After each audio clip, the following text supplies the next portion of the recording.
Hi hello ಎಲ್ರಿಗೂ ನಮಸ್ಕಾರ. ನೀವು ನೋಡ್ತಾ ಇದ್ದೀರಾ ನಂದನವನ ಉಮೇಶ್ ಯೂಟ್ಯೂಬ್ ಚಾನಲ್. ಎಲ್ಲರಿಗೂ ನಮಸ್ಕಾರ ರೀ. ಇವತ್ತೇನಪ್ಪ ಅಂದ್ರೆ ಕಿರಾಣಿ ವ್ಯವಹಾರದಲ್ಲಿ ಆಗುವಂಥ ಕೆಲವೊಂದಿಷ್ಟು ಅಡೆತಡೆಗಳು, ವ್ಯವಹಾರನ ಹೆಂಗೆ ಮಾಡಬೇಕು, ಹೆಂಗಿಲ್ಲ, ಹೆಂಗೆ ಮಾಡಿದ್ರೆ ಚಲೋ ಆಗುತ್ತೆ, ಹೆಂಗೆ ಮಾಡಿದ್ರೆ ಲಾಭ ಆಗುತ್ತೆ, ಎಷ್ಟು ಪರ್ಸೆಂಟ್ ಲಾಭಾಂಶ ಇರ್ತೈತಿ ಅನ್ನೋದ್ರ ಬಗ್ಗೆ ಮಾತಾಡೋಣಂತ. ಮೊದಲನೇದಾಗಿ ಕಿರಾಣಿ ವ್ಯವಹಾರ ಪ್ರಾರಂಭ ಮಾಡಬೇಕು ಅಥವಾ ಯಾವುದೇ ಪ್ರಾವಿಷನ್ ಸ್ಟೋರಲ್ಲಿ ಯಾವುದೇ ಸಣ್ಣ ಪುಟ್ಟ ಚಿಲ್ಲರೆ ವ್ಯಾಪಾರ ಅಂಗಡಿ ಶುರು ಮಾಡಬೇಕಪ್ಪ ಅಂದ್ರೆ ಮೊದಲಿಗೆ ಬಂಡವಾಳ ಬೇಕು, ಎರಡನೇದು ಸೂಕ್ತವಾದ ಜಾಗ ಬೇಕು, ಕೆಲಸ ಮಾಡುವಂಥ ಆಸಕ್ತಿ ಬೇಕು. ಯಾಕಪ್ಪ ಅಂದ್ರೆ ಈಗ ಬಂಡವಾಳ ನೀವು ಮಾಡೋ ವ್ಯವಹಾರದ ಮ್ಯಾಗ ಡಿಸೈಡ್ ಆಗತ್ತೈತಿ. ನೀವು ವ್ಯವಹಾರ ಎಷ್ಟು ರೊಕ್ಕದಾಗ ಮಾಡ್ಬೇಕಂತ ಮಾಡಿರಿ.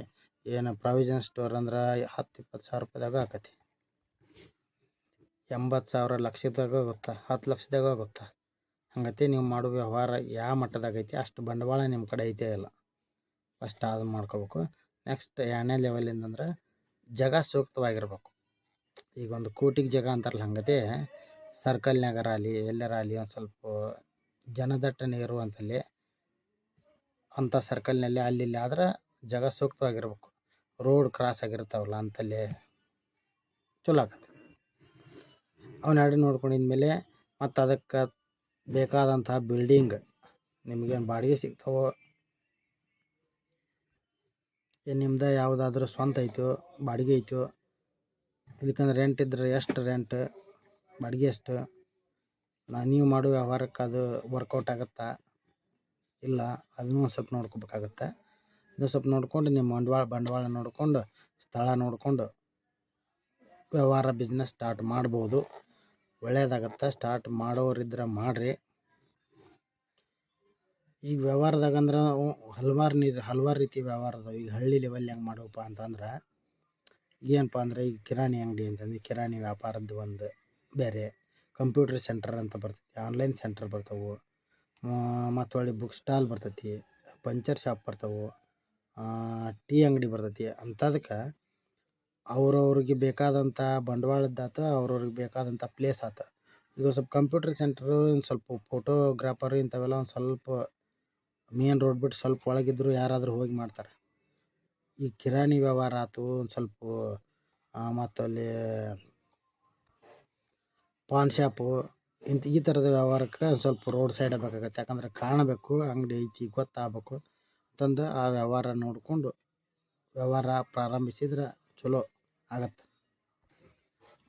ಇನ್ನು ಲಾಭಾಂಶ ಹೆಂಗಿರ್ತೈತಪ್ಪ ಅಂತಂದ್ರೆ ಈಗ 100 ರೂಪಾಯಿ ವ್ಯವಹಾರ ಆದ್ರೆ 8-10% ಲಾಭಾಂಶ ಇರ್ತೈತಿ ಇದು ಕಿರಾಣಿ ವ್ಯವಹಾರದಾಗ.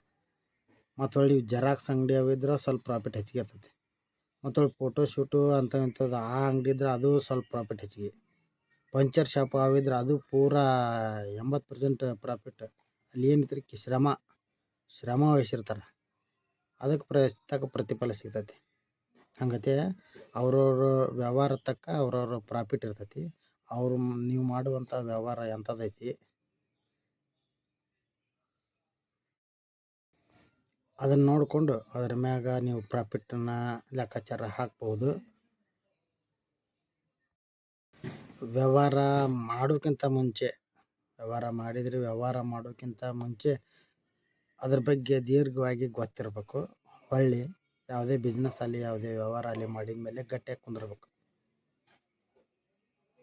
ಕುಂದಿರ್ಬೇಕು. ವ್ಯವಹಾರ ನಾವು ಯಾವುದೋ ಶಾಪ್ ಓಪನ್ ಮಾಡಿದ್ವಿ, ಗ್ರ್ಯಾಂಡ್ ಓಪನಿಂಗ್ ಮಾಡಿದ್ವಿ, ಚಾಲೂ ಮಾಡಿದ್ವಿ, ಐಟಮ್ಸ್ ತಂದಿಟ್ವಿ, ಎಲ್ಲ ನಮ್ಗೆ ಬೇಕಾದಂಥ ಐಟಮ್ಸ್ ತಂದಿಟ್ಟು ಕದ ಹಾಕೊಂಡು ಅಡ್ಡಿಡಿದ್ರಲ್ರಿ, ಕದ ತೆಗಿಬೇಕು, ಬಿಸ್ನೆಸ್ ಮಾಡಬೇಕು, ಅದ್ರ ತಕ್ಕ ಅಪ್ಡೇಟ್ ಆಗಬೇಕು. ಅದ್ರ ತಕ್ಕ ಅಪ್ಡೇಟ್ ಹಾಕ್ಕೊತ ಬಂದರೆ ಒಳ್ಳೆಯ ರೀತಿಯಿಂದ ಬಿಸ್ನೆಸ್ ಆಗುತ್ತೆ. ಇಲ್ಲಿಕ್ಕಂದ್ರೆ ಕೈ ಸುಟ್ಕೋಬೇಕಾಗತ್ತೆ. ಯಾಕಂದರೆ ವ್ಯವಹಾರ ಅನ್ನೋದು ಅಷ್ಟು ಸರಳ ಇಲ್ಲ, ಅಷ್ಟು ಸರಳ ಐತಿ. ನಾವು ಕೆಲಸ ಮಾಡೋರು ಸ್ವಲ್ಪ ಗಟ್ಟಿಯಾಗಿ ನಿಂದಿರುವಂಥ ಕೆಪಾಸಿಟಿ ಇರ್ಬೇಕು. ಒಬ್ಬೊಬ್ಬರು ಒಂದು ನಿಂತ ಜಾಗದಾಗ ನಿಂತಿರಂಗಿಲ್ಲ ಯಾವಾಗಲೂ. ಅಂಥವ್ನ ತೊಗೊಂಬಂದು ವ್ಯವಹಾರಕ್ಕೆ ಹಾಕಿಬಿಟ್ರೆ ಅವ ಓಕೆ, ಹೊಂದ್ಕೊಲಿಲ್ಲ ಅಂದ್ರೆ ಜಗಡ ಶಾಪ್ನಲ್ಲಿ ಅಥವಾ ಬಿಸ್ನೆಸ್ನಲ್ಲಿ ಅವ ಟೈಮ್ ಕೊಡಲಾರ್ದ ಹೊರಗೆ ಟೈಮ್ ಕೊಡಕ್ಕೆ ಅಂತಂದ್ರೆ ಬಿಸ್ನೆಸ್ ಲಾಸ್ ಆಕತಿ. ಹಾಕಿದ ಬಂಡವಾಳ, ರೆಂಟು ಎಲ್ಲ ಲಾಸ್ ಆಗುತ್ತೆ. ಅದಕ್ಕೋಸ್ಕರ ನೋಡಿ ವಿಚಾರ ಮಾಡಿ ವ್ಯವಹಾರ ಮಾಡಬೇಕು. ಮತ್ತು ಇದೇ ರೀತಿ ಯಾವುದಾದ್ರೂ ವ್ಯವಹಾರದ ಬಗ್ಗೆ ಸ್ವಲ್ಪ ಇದರ ಕಿರಾಣಿ ಆದ್ರೆ ಎಸ್ಪೆಷಲಿ ಕಿರಾಣಿ ವ್ಯವಹಾರದ ಬಗ್ಗೆ ಏನಾದರೂ ಬೇಕಾದರೆ ನಮ್ಮ ಚಾನಲ್ಗೆ ಕಮೆಂಟ್ ಮಾಡಿ. ಯಾರಾದರೂ ಹೊಸ್ದಾಗಿ ನೋಡ್ತಿದ್ರೆ ಸಬ್ಸ್ಕ್ರೈಬ್ ಮಾಡಿ, ಲೈಕ್ ಮಾಡಿ ಅಂತ ಹೇಳ್ತಾ ಎಲ್ಲರಿಗೂ ನಮಸ್ಕಾರ.